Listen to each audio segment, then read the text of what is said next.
नमस्कार, मी श्रुती चव्हाण. संध्याकाळच्या 7च्या बुलेटिनमध्ये तुमचं स्वागत आहे. तत्पूर्वी आजच्या सोन्या चांदीचे भाव जाणून घेऊया. आज 24 कॅरेट सोन्याचा दर आहे 1,59,020 रुपये इतका. तर चांदीचा भाव आहे 2,50,000 प्रति किलोच्या आसपास. आता वेळ न दवडता पाहूयाच्या दिवसभरातील सर्वात महत्त्वाच्या आणि चर्चेतील बातम्या.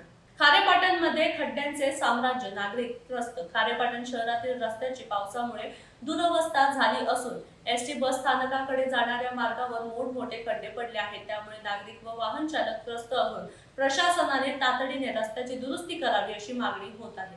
काश्मीरा गोळीबारातील आरोपीला अटक. काश्मीरा बेकरी गोळीबार प्रकरणातील फरार आरोपी काश्मीरा बेकरी गोळीबार प्रकरणातील फरार आरोपी अख्तर मर्चंटला 3 वर्षांनी दिल्ली विमानतळावर अटक करण्यात आली.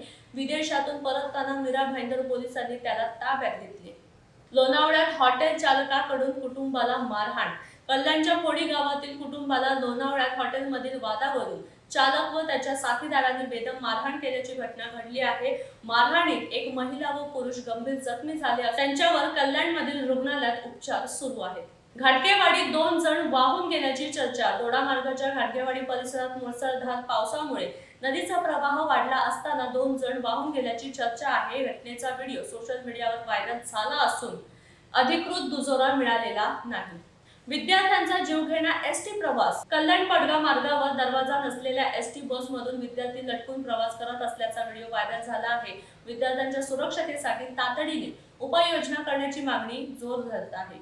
रत्नागिरीत भक्तिमय वातावरणात कावड यात्रा. श्रावण मासानिमित्त रत्नागिरीत सलग हिंदू समाजाच्या वतीने भव्य कावड यात्रा काढण्यात आली. खेडशी येथून सुरू झालेल्या यात्रेत पवित्र नद्यांचे जल आणण्यात आले. भगवे झेंडे आणि हर हर महादेवच्या जयघोषाने रत्नागिरी शहर दुमदुमले. नोटरीच्या कागदावर प्लॅन पास. केडीएमसीवर आरोप. कल्याणमध्ये नोटरीच्या कागदावर बांधकामाला परवानगी दिल्याचा आरोप काँग्रेसने केडीएमसी नगर रचना विभागावर केला आहे. दोषींवर गुन्हे दाखल करून बांधकाम पाडण्याची मागणी करण्यात आली असून संबंधित बिल्डरचे नाव रद्द करण्याची प्रक्रिया सुरू असल्याचे केडीएमसीने सांगितले आहे. भरत गोगावले पालकमंत्री होताच कर्जतमध्ये शिवसेनेचा जल्लोष. रायगडच्या पालकमंत्रीपदी भरत शेठ गोगावले यांची निवड झाल्याने कर्जतमध्ये शिवसेनेने जोरदार शक्ती प्रदर्शन केले. आमदार महेंद्र थोरवे यांनी रायगडचा विकास आता थांबणार नाही अशी प्रतिक्रिया देत शिवसेनेला न्याय मिळाल्याचे म्हटले आहे. मीरा रोडवर नागरिकांना भरधाव वाहनाची धडक. मीरा रोडच्या जेपी रोड परिसरात भरधाव वाहनाने नागरिकांना धडक दिल्याचा व्हिडिओ व्हायरल झाला आहे. धडकेनंतर चालक पसार झाला असून कारवाईची मागणी सुरू आहे. मुंब्रा नामांतराच्या मागणीला कालीचरण महाराजांचा पाठिंबा. मुंब्राचे मुंब्रादेवी नामांतर करण्याच्या मागणीवरून राजकीय वातावरण तापले असताना धर्मगुरू कालीचरण महाराज यांनी मंत्री नितेश राणे यांचे समर्थन केले. माणगाव येथील कार्यक्रमात बोलताना त्यांनी गुलामगिरीची चिन्हे मिटवण्याच्या प्रयत्नाचे समर्थन केले आहे. नंदू परबांच्या वक्तव्यावरून भाजप मनसेमध्ये वाद. ब्रिजभूषण सिंह यांच्या समर्थनार्थ नंदू परब यांच्या वक्तव्यावरून मनसे आक्रमक झाली. हर्षद पाटील यांच्या टीकेनंतर कल्याण डोंबिवलीतील राजकीय वातावरण तापले. हजारो विद्यार्थ्यांना शैक्षणिक साहित्याचे वाटप. स्वातंत्र्य दिनानिमित्त अशोक छाजेड चॅरिटेबल ट्रस्ट तर्फे हजारो गरजू विद्यार्थ्यांना मोफत स्कूल बॅग, छत्री व वह्यांचे वाटप करण्यात आले. कार्यक्रमाला आमदार महेश बालदी यांची प्रमुख उपस्थिती पाहायला मिळाली. भाजप सरकार युजलेस. सुभाष देसाईंची टीका. शिवसेना नेते सुभाष देसाई यांनी भाजप सरकारवर जोरदार टीका करत सरकारला युजलेस म्हटले.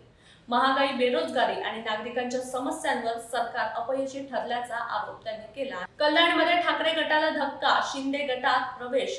कल्याणमध्ये ठाकरे गटातील अनेक पदाधिकारी व कार्यकर्त्यांनी खासदार श्रीकांत शिंदे यांच्या उपस्थितीत शिंदे गटात प्रवेश केला आहे.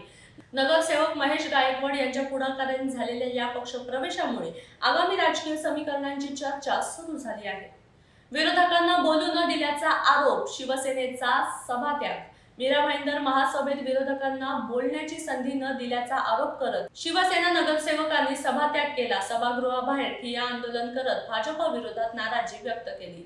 महासभेच्या लाईव्ह स्ट्रीमिंगसाठी आंदोलन. मीरा भाईंदर महापालिकेच्या महासभेमध्ये लाईव्ह स्ट्रीमिंग सुरू करण्याच्या मागणीसाठी समाजसेवकांनी महापालिका मुख्यालयाबाहेर ठिय्या आंदोलन केले. महासभेचे कामकाज जनतेसमोर पारदर्शकपणे यावे अशी मागणी आंदोलकांनी केली आहे.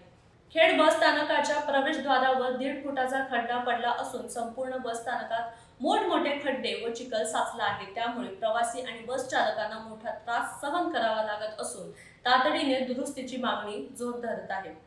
आंबा घाटात दरड कोसळली, वाहतूक एकाच मार्गिकेवर। साखरपा कोल्हापूर मार्गावरील आंबा घाटात दख्खन जवळ दरड कोसळली असून माती व मोठे दगड रस्त्यावर कोसळले आहेत। एका बाजूने वाहतूक बंद असून सुदैवाने जीवितहानी टळली। जेसीबीच्या मदतीने मलबा हटवण्याचे काम सुरू आहे। मेटा मल्टी स्पेशालिस्ट हॉस्पिटलचे उद्घाटन। घणसोली कोपल खैराणे परिसरात मेटा मल्टी स्पेशालिस्ट हॉस्पिटलचे उद्घाटन वनमंत्री गणेश नाईक यांच्या हस्ते पार पडले। मुलगी जन्माला आल्यास संपूर्ण बिल माफ करण्याची तर 65 वर्षांवरील ज्येष्ठ नागरिकांसाठी मोफत ओपीडीची घोषणा करण्यात आली आहे। संचालकाच्या वक्तव्याचा एबीव्हीपी कडून निषेध। उच्च न्यायालयाच्या टंकलेखन परीक्षा घेणाऱ्या संस्थेच्या संचालकाच्या कथित बेजबाबदार वक्तव्याचा एबीव्हीपी कडून कल्याणमध्ये निषेध करण्यात आला। परीक्षेतील गैरसोयीबाबत विद्यार्थ्यांनी आंदोलन केले होते। संचालकांनी जबाबदारीने वक्तव्य करावे अशी मागणी एबीव्हीपीने केली आहे। तर अशाच वेगवान बातम्यांचा आढावा घेण्यासाठी नवराष्ट्राला फॉलो करायला विसरू नका। भेटूया उद्याच्या नवीन बुलेटिनसह। तुर्तास धन्यवाद।